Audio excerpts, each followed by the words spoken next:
question that I get all the time on the lesson tee is just how to grip the club properly. Most of the time I see amateurs struggle with too weak of a grip, and what that means is that the palm of the heel pad of the lead hand is too much on the left side or the lead side of the club. So when we set up here, this heel pad, which is this tiny part of our hand, is on the lead side of the club.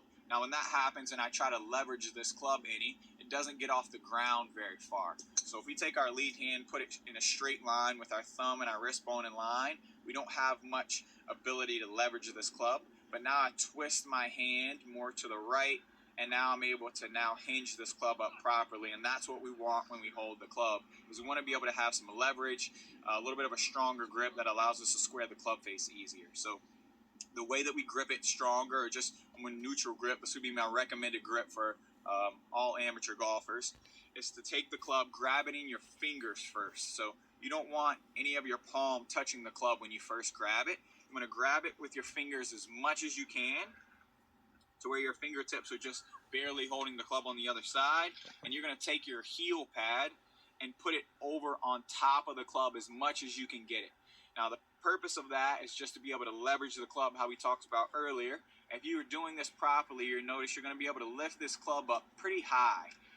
That's how you know it's held in your hand properly, and you should be able to grip it pretty firmly.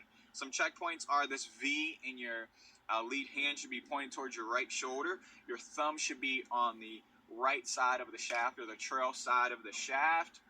And we should be able to see some knuckles on your lead hand looking down. If you have those checkpoints here, then you're in a good spot with your lead hand. Now your trail hand is going to go, and when you close your trail hand, it's going to go directly over your thumb, and you're going to want to put some pressure on that thumb with your right hand.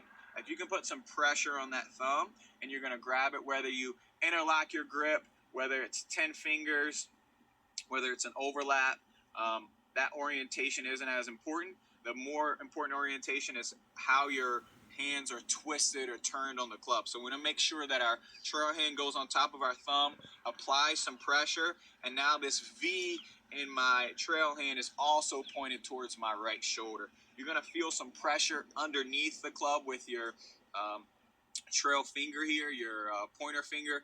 It's going to feel some pressure closer to the bottom of your finger and the middle of your finger, and that's going to allow you to put some pressure here on the shaft and waggle the shaft pretty easily. If you can set up with this grip, the club should feel very firmly in your hands, and where it can't be pulled out very easily. So again, a way to make sure that you're doing this properly is you should be able to hinge the club up pretty far now that both your hands are on the club. If